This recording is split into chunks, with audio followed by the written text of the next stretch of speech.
Everyone, welcome back to my channel. इस video के अंदर हम देखने वाले हैं प्रॉब्लम नंबर 85, मैक्सिमल रेक्टेंगल। ये बहुत फेमस इंटरव्यू क्वेश्चन है जो काफी बार कंपनीज में पूछा जाता है। हार्ड मार्क प्रॉब्लम है, इसी को आज हम इस वीडियो के अंदर कवर करने वाले हैं।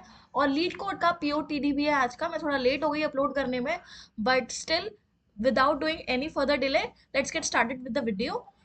क्या डिस्क्रिप्शन कह रहा है प्रॉब्लम का?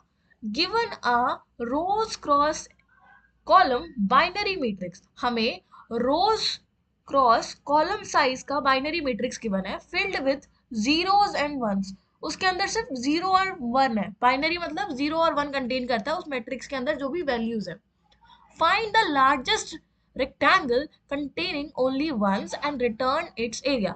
हमें उस पर्टिकुलर मैट्रिक्स के अंदर एक ऐसा एरिया कवर करना है जो कि सिर्फ क्या कंटेन करता हो, वन कंटेन करता हो, और वो एरिया मैक्सिमम भी हो। 2 पॉइंट, उस रेक्टेंगल के अंदर जितनी भी वैल्यूज होने वाली है वो सारी वन होने वाली है, साथ के साथ उसका जो एरिया है वो मैक्सिमम होने वाला है। एक एग्जाम्पल देखते हैं। जैसे यहाँ पे इन्होंने इस ब्लू कलर के शेड को बताया गया है कि this is the maximum area जो इस मैट्रिक्स के लिए वैलिड है। क्या है? One one one one one one. Okay, पहली कंडीशन मैच हो गई। पूरे सेल्स में, उस पूरे रेक्टेंगल के सेल्स में वन होना चाहिए। सेकंड कंडीशन, एरिया मैक्सिमम होना चाहिए। ठीक है, तो इसका इस पर्टिकुलर रेक्टेंगल की बात करें तो इसका एरिया कितना होने वाला है? This is the height, this is the width. Rectangle का एरिया क्या होता है? Length into breadth. Breadth is the width and length is the height. तो इसको अगर हम मल्टीप्लाई करें, width is 3 and row is 2, so this will be 6। Output इसका 6 आ रहा होगा। Am I correct? Yes, this is the output of 6। अब इसको सोच कैसे सकते हैं, इस प्रॉब्लम को अप्रोच किस तरीके से हम कर सकते हैं, वो हम उसके ऊपर हम डिस्कशन करने वाले हैं। अब मुझे एक बात बताओ, इस प्रॉब्लम के अंदर हमें दो चीजों से काम है। रेक्टेंगल से रेक्टेंगल के दो कौन कौन से पैरामीटर्स हैं जिनके बेसिस पे हमारा एरिया डिसाइड होता है? पहला पैरामीटर हाइट हो गया, और दूसरी लैंग्वेजेस में लेंथ हो गया। बाकी उसका जो नेक्स्ट पैरामीटर्स है वो है क्या? विड्थ और यू कैन से ब्रेथ। ये दो चीजें हैं। रेक्टेंगुलर का एरिया दो पैरामीटर्स पे डिपेंड करता है। फर्स्ट इज द हाइट और सेकंड इज द विड्थ। हमें मैक्सिमम हाइट अचीव करनी है और मैक्सिमम विड्थ अचीव करने का ट्राई करना है इस पूरे प्रॉब्लम के अंदर, तभी हम एरिया को मैक्सिमाइज कर पाएंगे। इन दोनों वैल्यूज को जब हम मैक्सिमाइज करने का ट्राई करेंगे तभी हम मैक्सिमम एरिया कैलकुलेट कर पाएंगे। अब सवाल ये है कि इस पूरे मैट्रिक्स के अंदर मैं कितने पॉसिबल रेक्टेंगल्स बना सकती हूँ? There can be multiple. मैं कितने भी कॉम्बिनेशंस बना सकती हूँ इस पर्टिकुलर मैट्रिक्स को कंसिडर करते हुए। अब मैं एग्जाम्पल के लिए बताऊं, ये एक सिंगल सेल जो भी है वो खुद में एक रेक्टेंगल है। ठीक है, अगर इस रेक्टेंगल की बात करूं, इन दो सेल्स को एक साथ इंक्लूड कर लूं, तो क्या ये भी एक रेक्टेंगल है? हाँ, रेक्टेंगल तो है, but it contains a single zero. इसकी वजह से ये रेक्टेंगल हम कंसिडर नहीं कर सकते। ठीक है, और कोई वैलिड ट्रायंगल, सॉरी रेक्टेंगल, ये हम लेते हैं दिस। इस रेक्टेंगल को कंसिडर करते हैं। क्या इसका विड्थ होता है जितने नंबर ऑफ सेल्स बॉटम पे हैं, और अप कितने सेल्स हैं? अप 2 सेल्स हैं, यानी हाइट। विड्थ एक है, सिंगल सेल है, तो इसको मल्टीप्लाई कर देंगे 1 से, तो इसका जो एरिया आ रहा है that is going to come out 2। ठीक है, तो there can be many, you can say many combinations जिसके साथ हम रेक्टेंगल को फॉर्म कर सकते हैं, और it can just only contains one. ठीक है, तो ये दो चीजें हो गई। अब नेक्स्ट, इस प्रॉब्लम को बेसिकली हम कैसे कर सकते हैं? इस प्रॉब्लम को सबसे पहले हम हाइट का डिस्कशन कर लेते हैं। हाइट का डिस्कशन करते हैं। हाइट का डिस्कशन जब हम करेंगे तो हमें मैक्सिमम हाइट अचीव करने की कोशिश करनी है। अगर मैं इस कॉलम की बात करूं, देखो जब हम हाइट का डिस्कशन कर रहे होंगे ना, तो हम ना कॉलम के ऊपर फोकस करेंगे, और जब हम विड्थ का डिस्कशन कर रहे होंगे तब हम रोज के ऊपर फोकस करेंगे। ठीक है, रोज के ऊपर फोकस करेंगे। This is this and this is rose. बताती हूँ कैसे।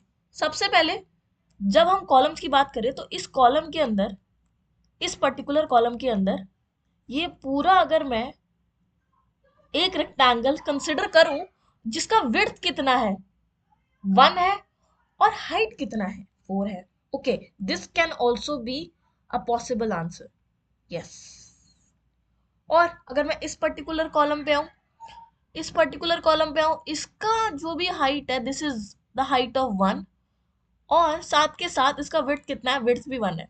ठीक है, अगर मैं इस कॉलम की बात करूं, इस कॉलम की बात करूं तो इस कॉलम के लिए भी हमारा जो हाइट होने वाला है that is going to be 3 and width is 1. Same for this, it is 2 cross 1, and same for this also 2 cross 1. ठीक है, तो हाइट कैसे डिपेंड कर रही है, हमारे कॉलम के ऊपर डिपेंड करती है। हमें क्या चाहिए, कॉन्टिन्यूअस 1 चाहिए। कॉलम्स के अंदर जितने ज्यादा कॉन्टिन्यूअस 1s मिलेंगे, अब देखो ये 0 है, ये 1 है, तो इन दोनों का तो कोई पॉसिबल कॉम्बिनेशन बन ही नहीं सकता रेक्टेंगल में। तो हम क्या करेंगे, कॉन्टिन्यूअस 1 के ऊपर फोकस करेंगे। जहां जहां पर हमें कॉलम में कॉन्टिन्यूअस 1s दिख रहे हैं हम उन पे फोकस कर रहे होंगे। और यहाँ पे टू बी प्रिसाइज इसको हम ये पूरा कॉलम कंसिडर करते हैं, पूरा रेक्टेंगल, जो कि फिर से 3 क्रॉस 3 का होगा। So now it is 3 cross 3। ठीक है, तो हम कॉलम के ऊपर फोकस करेंगे। कॉलम के ऊपर फोकस करने के बाद हम चेक करेंगे कहाँ पर हमारे कॉन्टिन्यूअस हमें 1s मिल रहे हैं। कॉन्टिन्यूअस 1 पे ही हमें इसमें फोकस करना है। ठीक है, एक और पॉइंट क्लियर होता है। नेक्स्ट विड्थ का डिस्कशन करते हैं।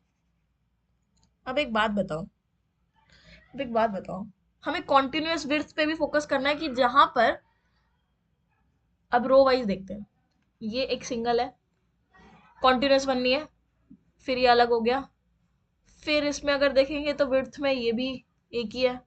फिर इस पूरे को देखो, मैं क्या कर रही हूँ, रोज, ये जितनी भी रोज हैं, ये हाँ कह सकते हैं कि इस मैं काम तो किस पे कर रही हूँ, रो पे ही काम कर रही हूँ ना। जब मैं वर्टिकली देख रही थी चीजों को तब हम कॉलम पे काम कर रहे थे। इसका इन दोनों का देखो, ये मत समझना कि मैंने इन तीनों कॉलम्स पे जो जो वैल्यू ली है वो कॉलम का काम है, नहीं, कॉलम का काम नहीं है। मैं बेसिकली इस रो से ये डिनोट करना चाहती हूँ कि अगर आप किसी भी पर्टिकुलर रो को प्रोसेस किस तरीके से करेंगे। आप रो में कॉन्टिन्यूअस 1 को जब देख रहे होंगे तो आप विड्थ की बात कर रहे हैं, और जब आप हाइट में या फिर वर्टिकली आप कॉन्टिन्यूअस 1 को देख रहे हैं तो आप हाइट की बात कर रहे हैं। तो यहाँ पे कॉन्टिन्यूअस 1 एक 3 मिल रहा है और एक 1 मिल रहा है, और यहाँ पर सबसे ज्यादा बड़ा, सबसे ज्यादा बिगेस्ट लेंथ का हमें क्या मिल रहा है, विड्थ मिल रहा है, जो कि कितने साइज का है, इट इज ऑफ 5 साइज। और यहाँ पे है 3 साइज, और यहाँ पे है 1, एंड दिस इज ऑल्सो 1। ठीक है, ठीक है,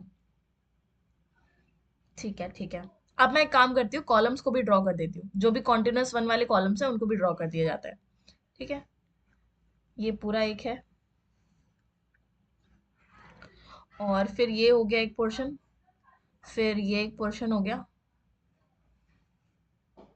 फिर ये पूरा एक पोर्शन हो गया, और ये एक पूरा पोर्शन हो गया। ठीक है, अब मैंने यहाँ पे दो चीजें मार्क डाउन कर दी है। सबसे पहली चीज क्या, विड्थ को और हाइट्स को कॉलम्स में और रोज में मार्क डाउन कर दिया। अब जहां पर ना रेड और येलो, दो कलर्स का यूज किया मैंने, रेड और येलो का जो पोर्शन है ना वो बहुत ज्यादा है, वो बहुत ज्यादा एरिया को कवर कर रहे हैं। देखो ये एक वर्टिकली कर रहा है, ठीक है, बट ये वाला जो एरिया है ना, ये वाला एरिया, दिस एरिया, ये बहुत ज्यादा ही वंस तो है ही, इसमें साथ साथ इसमें वंस तो है ही, बट ये बहुत ज्यादा एरिया को कवर कर रहा है, किन के टर्म्स में, हाइट और विड्थ के टर्म्स में। तो इसी एरिया को हमें रिटर्न करना होगा, इसी एरिया को हम रिटर्न कर रहे होंगे एट द एंड। अब एक और चीज बोलती हूँ, पहले इन सबको हटा लेते हैं। कुछ कुछ चीजें हमें समझ आ चुकी है। पहली चीज क्या, हाइट की बात कर रहे हैं तो कॉलम पे प्रोसेसिंग होगी, विड्थ की बात कर रहे हैं तो रोज पे प्रोसेसिंग हो रही है। मतलब इस पर्टिकुलर रो के अंदर एक सिंगल रो की बात हो रही जा रही है, सिंगल रो पे किस तरीके से प्रोसेसिंग करनी है हमें। ठीक है,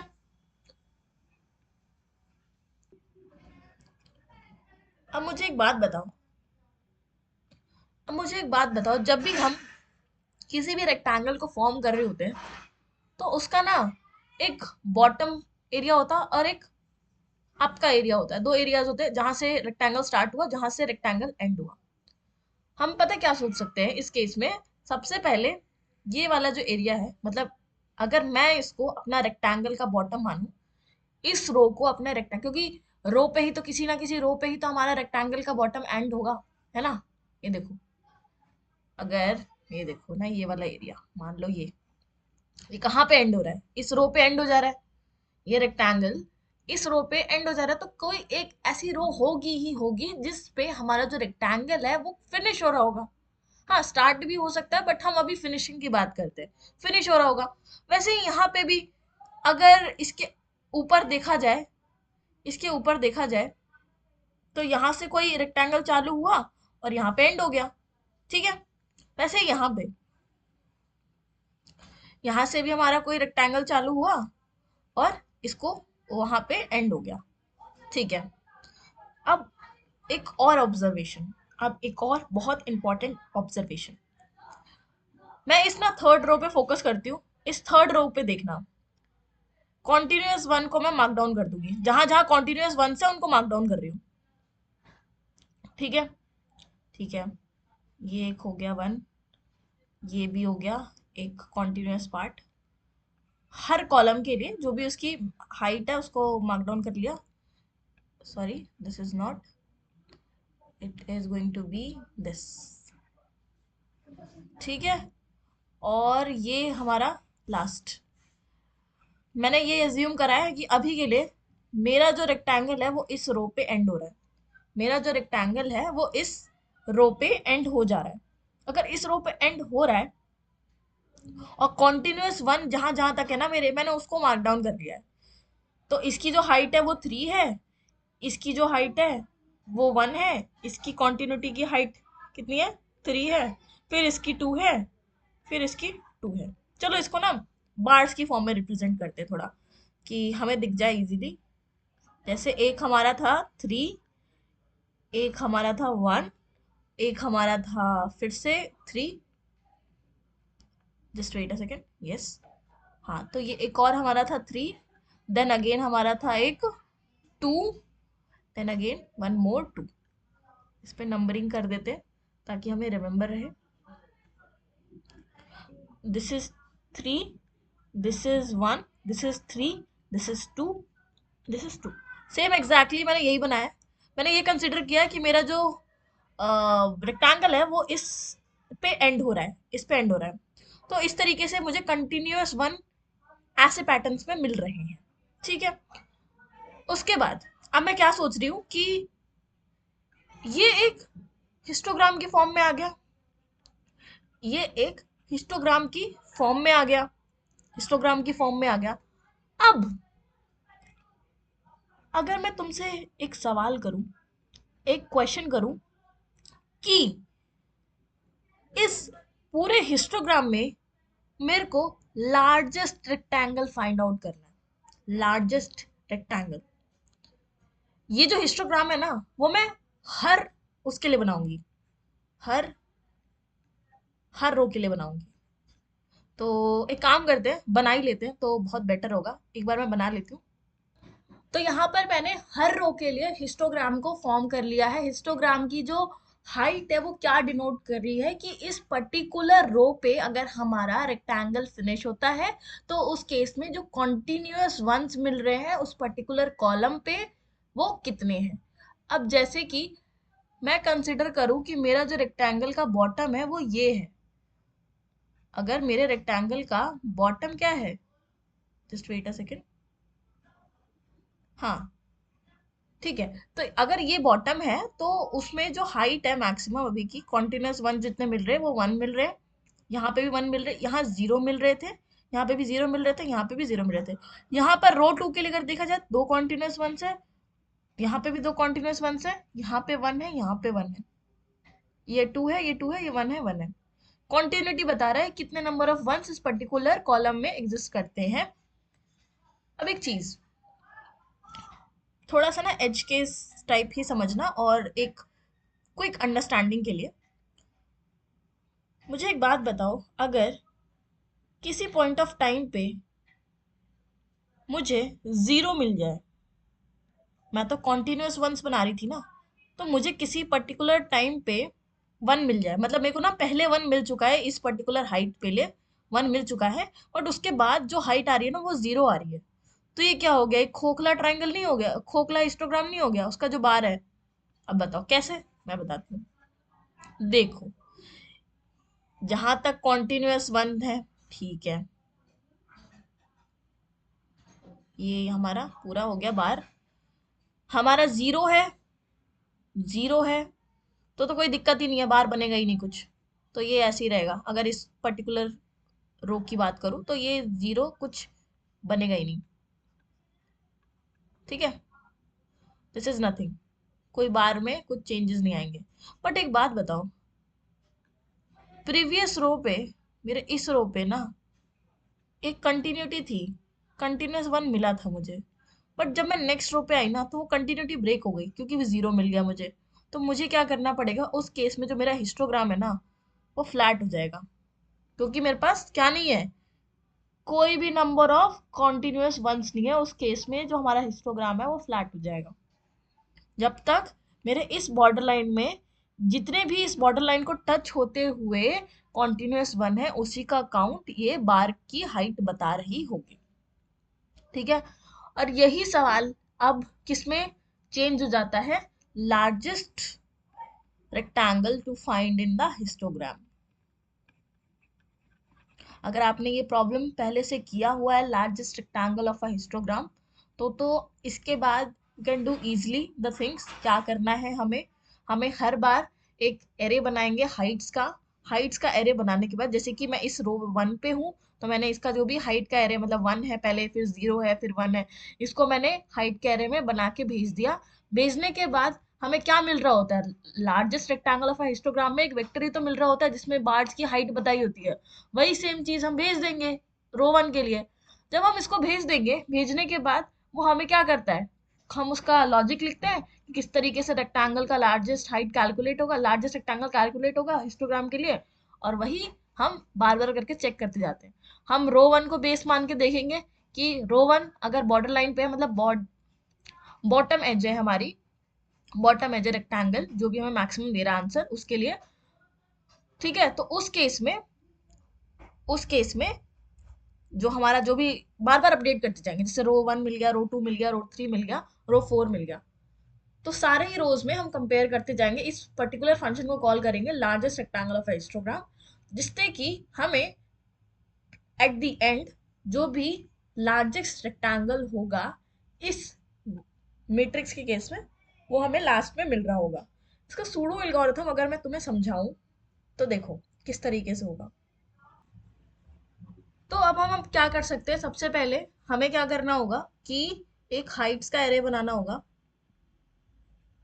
जो कि हम हर बार पास कर रहे होंगे, ताकि हम largest rectangle area of histogram को कैलकुलेट कर सके। तो उसके लिए हमेशा एक हाइट का हमें एरे चाहिए होगा, जो कि हम किस फॉर्म में भेजेंगे, जो भी कॉलम्स की वैल्यू होंगी हर रो के लिए, जो भी कॉलम्स की वैल्यू होंगी हर रो के लिए उसको हमें भेजना है। तो हमें क्या करना पड़ेगा, हर कॉलम पे आइटरेट करना होगा, जिसके लिए हम क्या करेंगे, एक लूप चलाएंगे for I to J, I to row, और फॉर एवरी कॉलम, हर एक रो पे जाएंगे, उसके हर एक कॉलम पे जाएंगे।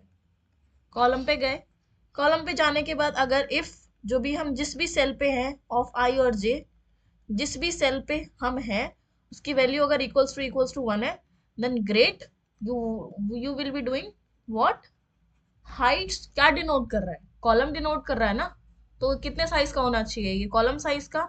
अगर मैं इसको m क्रॉस n मान रही हूँ, m number of rows, n number of columns, तो this is going to be the size of n size का होगा, ठीक है। और उस केस में जब भी हमें वन मिलता है, कॉन्टिन्यूस वन है तो प्लस प्लस, किसी भी टाइम पर कॉन्टिन्यूटी ब्रेक होती है, किसी भी टाइम पर अगर कॉन्टिन्यूटी ब्रेक होती है, उस केस में हम क्या कर रहे होंगे, heights of, this is going to be j, column के लिए है, make sure this is going to be j, column के लिए बात कर रहे हैं हम। जो भी हमारा हाइट्स है, हाइट्स ऑफ j, जैसे ही कॉन्टिन्यूटी ब्रेक हुई उस केस में हम उसको पूरा का पूरा जीरो बना देंगे, ठीक है। उस हाइट को पूरा का पूरा जीरो बना देंगे, क्योंकि रेक्टेंगल, जो भी रेक्टेंगल है, जो भी ये बार है ना, ये ऐसा थोड़ी हो सकता है कि पहले पहले कुछ भी नहीं है, फिर अचानक से इसमें यहाँ पे इंक्रीमेंट आ जाए, ऐसा थोड़ी होगा कुछ। ये तो बिल्कुल खाली है, यहाँ पे कुछ है ही नहीं, यहाँ पे एक है और मैं पूरे हिस्टोग्राम को ऐसे देख रही हूँ, ये पूरा खाली है। ये कभी पॉसिबल ही नहीं है। अगर मेरे को एक किसी भी पॉइंट ऑफ टाइम पे जीरो मिल गया किसी भी रो के लिए, तो वो पूरा ही जीरो है, पूरा ही जीरो है वो, ठीक है। तो हम ये कर रहे होंगे, नेक्स्ट कॉल होगा, ये पूरा जब चीज हो जाएगा, जब हमारा हाइट्स का एरे पूरा प्रिपेयर हो जाएगा, प्रिपेयर होने के बाद इस जे वाले लूप से बाहर आएंगे, एंड यहाँ पर हम एक काम कर रहे होंगे जो कि आंसर निकाल रहे होंगे। आंसर क्या स्टोर करेगा, मैक्सिमम एरिया ऑफ रेक्टेंगल, जो कि इस मैट्रिक्स के लिए होगा। तो मैक्सिमम कैसे निकालेंगे, ऑलरेडी जो हमारे पास एएनएस में पड़ा होगा, मतलब आंसर, और हम एक फंक्शन बनाएंगे जो कि क्या कैलकुलेट करके देगा, largest rectangle of histogram, largest rectangle of histogram. इस कोड को हम इम्प्लीमेंट करेंगे जो कि है लार्जेस्ट लार्जेस्ट रेक्टेंगल, जो भी है इस चीज को, मतलब तुम देख लेना इसको, जो भी नाम तुम देना चाहो वो दे सकते हो। और इसमें सिर्फ हम एक चीज पास करेंगे, हमारा लार्जेस्ट रेक्टेंगल ऑफ हिस्टोग्राम में भी एक ही पैरामीटर आ रहा होता है, जो कि है क्या, हाइट्स। तो दिस इज दिस थिंग जो हमें करनी है।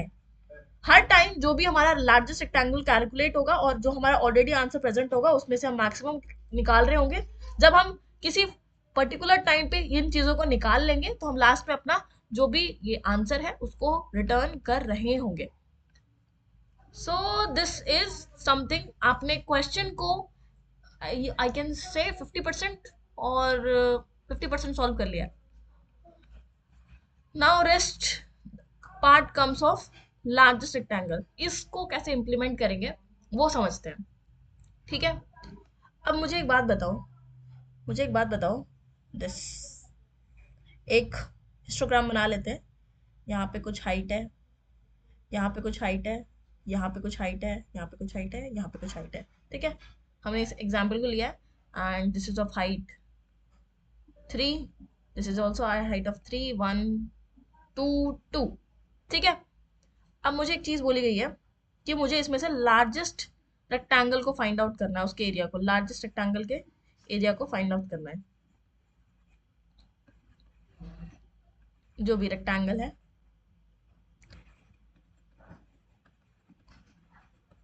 I hope you will understand. इसको थोड़ा हटा देते हैं, अच्छा नहीं लग रहा। हाँ, अब एक काम करते हैं, अब मुझे एक बात बताओ कैसे करेंगे। सबसे पहले मैं यहाँ से स्टार्ट करती हूँ, यहाँ पे आई, मैंने देखा 3 है, ठीक है, विड्थ इसकी 1 है, हाइट 3 है। तो अभी के लिए पॉसिबल जो लार्जेस्ट रेक्टेंगल है वो मेरे पास 3 × 1 हो गया। अब मैं यहाँ पे आई, यहाँ पे आने के बाद मैं देख सकती हूँ इतना पोर्शन, इतना पोर्शन जो है वो हमारा कंट्रीब्यूट कर सकता है। तो ये this is 2 and the height is 1। तो इसके लिए तो अभी तक हमारे पास 3 है, इसका आ रहा है 2 × 2 for width and height is 1। तो ये 2 के लिए आ रहा है, ठीक है। उसके बाद और क्या हो सकता है, अगर इसी को फर्दर एक्सटेंड करें यहाँ पे, तो this is going to give me what, same 2 × 1। अब जैसे ही मेरे पास 3 आ गया, तो मैं 3 से इनिशियलाइज करती हूँ चीज़ों को। 3 से जब हम स्टार्ट करते हैं, तो हाइट इज 3, ठीक है, width is 1, okay, no issues. वैसे ही अब जब हम यहाँ पे आए, हमने यहाँ पे देखा ये एक रेक्टेंगुलर एरिया बन सकता है, एंड इन दोनों में स्मॉलेस्ट कौन है, 2, क्योंकि भाई यहाँ तक ये तो खाली ही है, इसको क्यों कंसिडर करोगे, मेन तो यही है। तो इन दोनों में से जो भी मिनिमम होगा वो मिनिमम इज 2, तो मिनिमम हाइट है 2, विड्थ भी 2, यहाँ पे 4 आ रहा है, ठीक है। अब अगर मैं इतने एरिया को चेक आउट करूँ, तो इसमें भी मिनिमम कितना है, 2 है, हाइट 2, और विड्थ कितनी है, 3, this is going to be 6। तो इस तरीके से हम कैलकुलेट कर रहे होंगे। अब तुम एक मुझे और बात बताओ, ये सब तो ठीक है, इन सबको साइड आउट करते हैं, फिर से एक वो बनाते हैं। आई नो ये वीडियो थोड़ा लॉन्ग हो रहा है बट समझ आ जाएगा। अभी तक जितना एक्सप्लेन किया है आई होप तुम लोगों को समझ आ रहा होगा। जब मैं बात करती हूँ इसकी, फॉर दिस एक और रेक्टेंगल ले लेते हैं, थोड़ा सा डिफरेंट लेते हैं, और दिस एंड दिस दो ले लेते हैं। चलो एक और ले लेते हैं। यहाँ पे एक ये हो गया जो कि स्मॉल है, ठीक है, ठीक है, फिर सडनली डिक्रीमेंट, ठीक है, ठीक है, ठीक है, ठीक है। जब भी ना तुम्हें ये कुछ इस टाइप का चार्ट दिखे, जो पहले इंक्रीज हो रहा है फिर डिक्रीज हो रहा है, फिर इंक्रीज हो रहा है फिर डिक्रीज हो रहा है, इंक्रीज हो रहा है डिक्रीज हो रहा है, तो तुम्हें ना एक स्टैक यूज करते हैं हम। स्टैक यूज करते हैं जिससे जो कि ना किस टाइप की होती है, मोनोटोनिक स्टैक। Monotonic stack. अब ये मोनोटोनिक स्टैक क्या होती है, ये बेसिकली दो टाइप की होती है, एक होती है इंक्रीजिंग, एक होता है डिक्रीजिंग। इंक्रीजिंग और डिक्रीजिंग का क्या मतलब है, देखो, जब हम इंक्रीजिंग की बात करते हैं ना, तो हम स्टैक में जब तक चीजें इंक्रीजिंग ऑर्डर में लग रही होती है, अरेंज हो रही होती है, तब तक हम क्या मानते हैं कि सब सही है। और जैसे ही एक ऐसा पॉइंट आता है कि हमारी स्टैक में जो एलिमेंट्स है वो बढ़ते बढ़ते बढ़ते घटने पे आ जाते हैं ना, तब उस केस में हम चीजों को पॉप करना चालू करते हैं। और इसका जस्ट ऑपोजिट होता है हमारा डिक्रीजिंग मोनोटोनिक स्टैक। यहाँ पर जब तक हमारी वैल्यूज डिक्रीज होती रहती है ना, तब तक ठीक रहता है, बट जैसे ही एक इंक्रीजिंग वैल्यू आ जाती है, तो उस केस में हम क्या करते हैं, पॉप करना चालू करते हैं। वही थोड़ा कॉन्सेप्ट लगेगा यहाँ पे, तो कैसे अप्लाई होगा वो देखते हैं। सो दिस, अभी के लिए इसका हाइट 1 है, सॉरी 3 है, 2 है, 2 है, और ये भी, ये कितना हो गया हमारा, दिस इज, मान लेते हैं 3 है, ठीक है। अब मैं पता क्या करूंगी, स्टैक के अंदर मैं एक एलिमेंट है, एलिमेंट भी क्या, मैं इसके इंडेक्स को रख दूंगी, इसके इंडेक्स को रखूंगी। इसका इंडेक्स क्या है, मार्किंग कर देते हैं 0 1 2 3। देखो जब तुम कॉलम भेज रहे हो तो ऑब्वियसली तुम्हें ये तो पता ही होगा कि वो कौन से कॉलम की बात हो रही है ना। तो ये कॉलम हमने नंबरिंग कर दी। नंबरिंग करने के बाद हम क्या करेंगे, हम एक एक करके इन सारी हाइट्स पे आइटरेट करेंगे, एक एक करके सारी ही हाइट्स पे आइटरेट करेंगे, और वहां से ट्राई करेंगे अपने आंसर को निकालना। अपने आंसर को निकालना हम एक मोनोटोनिक इंक्रीजिंग स्टैक लेंगे। क्या लेंगे, हम एक मोनोटोनिक इंक्रीजिंग स्टैक, जिसके अंदर जब तक चीजें इंक्रीज हो रही है तब तक ठीक है, जैसे ही डिक्रीमेंट होना चालू हुआ तब हम बेस्ट पॉसिबल आंसर निकालेंगे। अब हमने ऐसा क्यों करा, देखो, जब तक ये इंक्रीज हो रहा है, मतलब इस स्टेट में कि ये इंक्रीज हो रहा है, तब तक तो सब सही है। बट जैसे ही ये डिक्रीज होता है ना, तो मेरे को यहां तक का पॉसिबल आंसर चाहिए होता है। अब यहां तक का पॉसिबल आंसर कैसे मिलेगा, मैं किसी इंडेक्स यहाँ पे हूँ, मान लो ith इंडेक्स पे हूँ, ठीक है। तो मैं क्या करूंगी, मैं एक एक करके यहां तक का पॉसिबल आंसर निकालने का ट्राई करूंगी।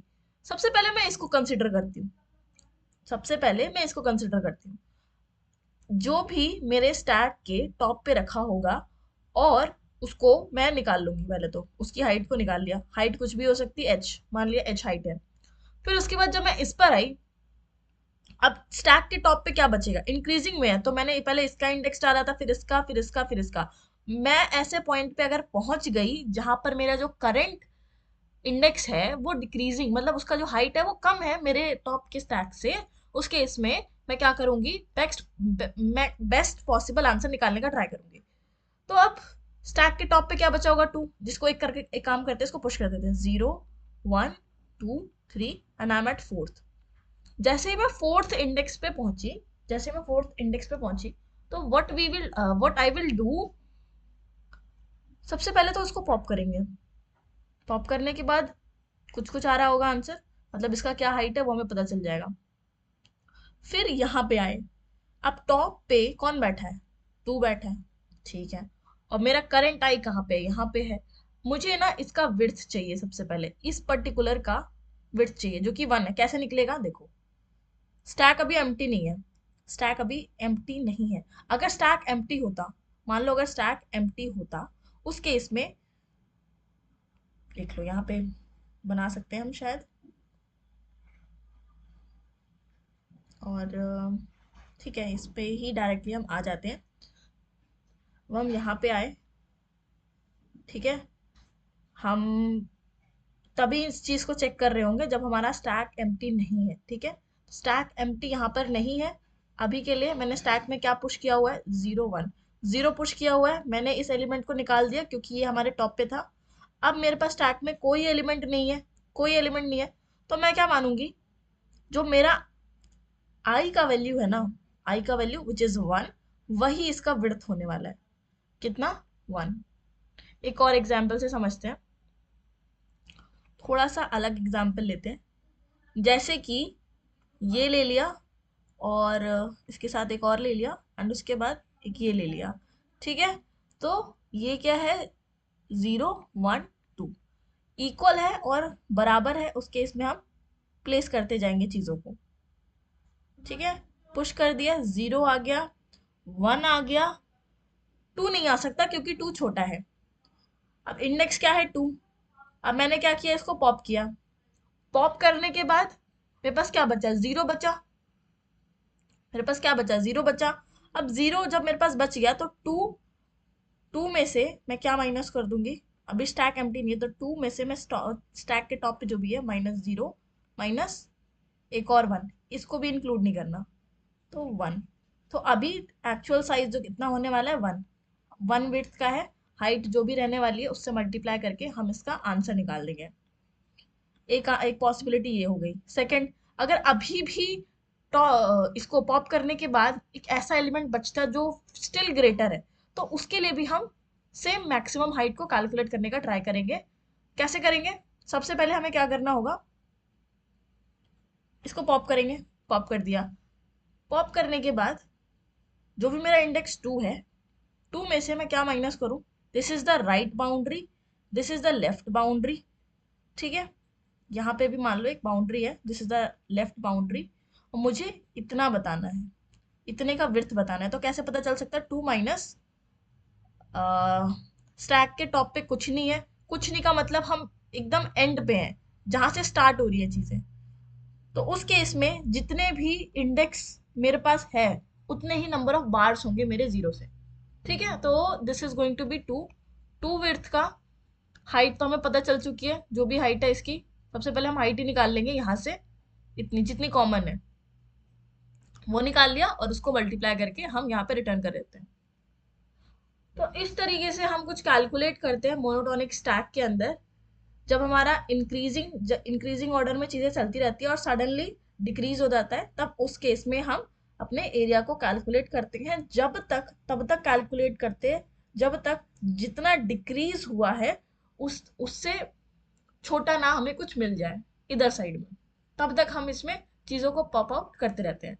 इसका ना आप कोडिंग इम्प्लीमेंटेशन देखते हैं तो थोड़ी और चीजें क्लियर होंगी, एंड देन उसके बाद इस कोड को सबमिट करके देखेंगे। तो अब हम इसका कोड देख लेते हैं। सबसे पहले हमें क्या चेक करना पड़ेगा, मान लो कि मैट्रिक्स हमें एम्प्टी दी हुई है, उस केस में हम क्या रिटर्न कर रहे हैं, एरिया 0 रिटर्न कर रहे होंगे क्योंकि कुछ एरिया बन ही नहीं सकता उस मैट्रिक्स में। तो इफ मैट्रिक्स डॉट एम्प्टी, अगर ये ट्रू है तो उस केस में तुम क्या करो, रिटर्न कर दो 0 एरिया, क्योंकि उस केस में एरिया हम मैक्सिमम नहीं निकाल सकते। एक ले लेते हैं इंट m, जो कि क्या होगा, मैट्रिक्स का साइज, और ले लेंगे एक इंट n, जो कि क्या होगा, मैट्रिक्स जितने भी मतलब कॉलम होंगे, कॉलम का साइज कितना है, ठीक है। ये दो चीजें हो गई। अब एक वेक्टर बना लेते हैं हाइट का, जो हमें यूज करना है, जिसको हम बार बार भेजेंगे किसमें, एक फंक्शन बनाएंगे लार्जेस्ट रेक्टेंगल करके, उसके अंदर इस हाइट वाले एरे को भेजेंगे। तो हाइट कितने साइज का होगा, ये हमारे कॉलम्स जितने साइज का होगा, जिसको हम n बोल देते हैं, और सबको 0 से इनिशियलाइज कर देते हैं। अब फॉर लूप चलाएंगे, int i equals to 0, i less than m i plus plus, फिर हर रोज पे जाओ, int j is equals to 0, j less than n, j plus plus and if matrix of i j जो भी है अगर वो इक्वल्स टू क्या है 1 है, तो उस केस में मेरी हाइट्स ऑफ जे पे जो भी चीज पड़ी है उसको प्लस प्लस कर दो। इन एनी केस अगर मेरा जो बार है वो टूट जाता है, कैसे टूटेगा, अगर मुझे कोई भी इस कॉलम के लिए 0 मिल जाएगा तो उसको पूरा रीसेट करना होगा, हमें हाइट्स ऑफ जे को पूरा रीसेट करके उसको 0 बनाना पड़ेगा। ये हमने देखा है, ठीक है। अब जब ये पूरा लूप कंप्लीट हो जाएगा तब हम एक आंसर वेरिएबल बनाएंगे जिसमें चीजों को स्टोर करेंगे आंसर, और एक फंक्शन बनाएंगे लार्जेस्ट रेक्टेंगल करके एंड हाइट, ठीक है। इसमें हाइट्स पास करेंगे, लास्ट में जो भी आंसर होगा उसको रिटर्न कर रहे होंगे, ठीक है। हाँ, तो अब यहाँ पे एक आंसर भी बना लेते हैं, एक आंसर इज इक्वल्स टू 0। अब मेन जो कोड होने वाला है वो होने वाला है लार्जेस्ट रेक्टेंगल के लिए। तो यहाँ पर एक फंक्शन बनाते हैं जिसका नाम होगा int largest rectangle and vector of, this is what I am doing, vector of int and heights by reference pass कर रहे हैं। स्टैक बनाएंगे, स्टैक कैसी होगी, इंक्रीजिंग मोनोटोनिक स्टैक होगी, दिस इज st।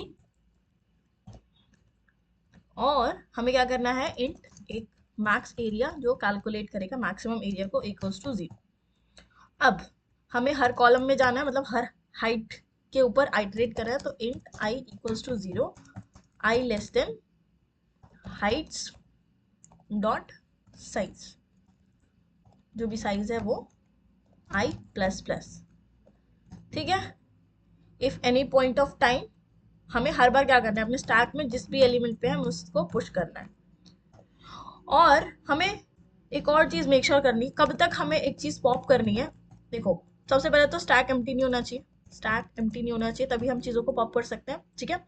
और साथ के साथ जब भी हमारा हाइट्स बढ़ जाए, जो भी करंट हाइट है वो कम हो जाए, जिस केस में हमें क्या करना होगा, चीजों को पॉप करना होगा। कब तक पॉप करेंगे, जब तक हमें उससे कम हाइट का कोई बार नहीं मिलता, तब तक हम उस चीज को, इसको लूप को एग्जीक्यूट करते रहेंगे। तो जो भी एसटी के जो टॉप पे है वो एलिमेंट बड़ा हो जाता है, जो भी जिस करंट पे मैं हूँ, क्योंकि हम इंक्रीजिंग मोनोटोनिक स्टैक ले रहे हैं, तो वैल्यूज जो स्टैक में है वो बढ़नी चाहिए। और इसमें हम इंडेक्सेस को स्टोर कर रहे थे, इस स्टैक में हम इंडेक्सेस को स्टोर कर रहे थे, तो इसीलिए हम इसको एज अ इंडेक्स रख रहे हैं यहाँ पे। एंड यहाँ पे हमारा आई हो जाएगा। उसके बाद हम जो भी साइज है हाइट का वो निकाल लेते हैं, और यू कैन से हम क्या करते हैं, हाइट निकाल लेते हैं, H will be the height, जो भी हाइट है इस टॉप की वो निकाल लेते हैं सबसे पहले, एस टी डॉट टॉप। जब इसकी हाइट निकल गई उस केस में हम एस टी डॉट पॉप कर देंगे। पॉप करने के बाद विड्थ निकालेंगे। विड्थ कैसे निकलेगी, देखो अगर स्टैक एम्प्टी है तो उस केस में आई ही हमारा विड्थ बन रहा था, हमने ये चीज देखा था। तो अगर स्टैक एम्प्टी है, देख लो अगर है तो आई ही, otherwise otherwise i minus s t dot top. S t top क्या है, एक इंडेक्स है, इसलिए यहाँ पे ये माइनस हो रहा है, -1। और max area will be equals to maximum of max area, साथ में जो भी h इंटू डब्ल्यू है इसको मल्टीप्लाई करेंगे।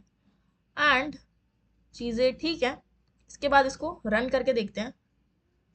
तो रिटर्न कर देंगे सबसे पहले यहाँ पे मैक्स एरिया को, ठीक है, रन करके देखते हैं।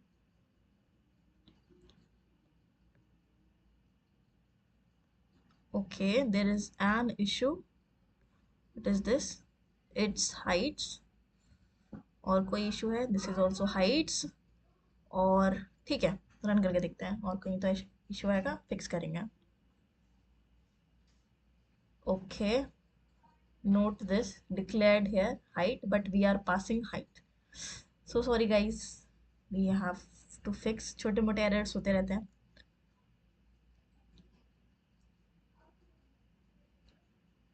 ठीक है, कुछ कुछ एरर आ रहा है। पहले के लिए 4 कैलकुलेट कर रहा है। ओके, अगर सिंगल मैट्रिक्स है तो उसके लिए क्या कैलकुलेशन हो रहा है? आउटपुट 0 आ रहा है बट एक्सपेक्टेड 1 है।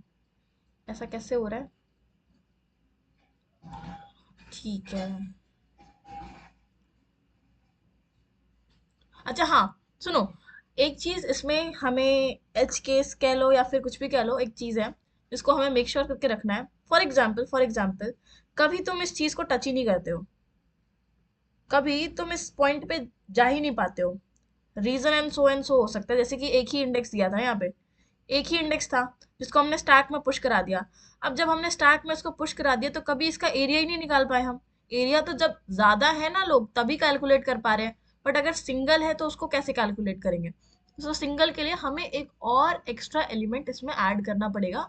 हम हाइट्स जो भी हमारे पास आई है, हाइट्स डॉट पुश बैक, हम एक एलिमेंट इसको पुश बैक करेंगे जिसमें हम ये चाहेंगे कि जानबूझकर ये हमारा जो लूप है वो चले ही चले। अगर जीरो है, जीरो पुश कराएंगे तो this is the best option. क्यों? क्योंकि किसी पॉइंट ऑफ टाइम पे अगर मेरा जो कॉलम का जो बाइट हाइट है वो जीरो हो जाता है, तो जीरो के केस में हम पहले प्रीवियस का जो भी मैक्सिमम है उसको कैलकुलेट कर पा रहे हो, क्योंकि एटलीस्ट वन जितनी तो हाइट होगी। अगर जीरो होगी तो उसमें कुछ विड्थ निकालने का काम ही नहीं है। बट अगर वन है तो उसके इसमें हमें क्या चाहिए? मिनिमम टू मिनिमम जीरो चाहिए इस लूप को रन कराने के लिए। ठीक है, ओके, तो यहाँ पर भी अब रन करके देखते हैं। ओके, नाउ सबमिट करके देखते हैं।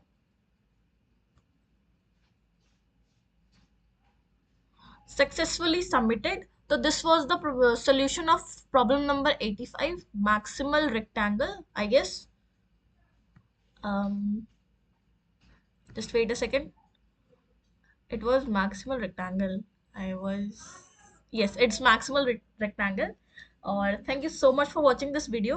अगर आपको ये वीडियो हेल्पफुल लगा हो तो please like share and subscribe, and take care, bye bye.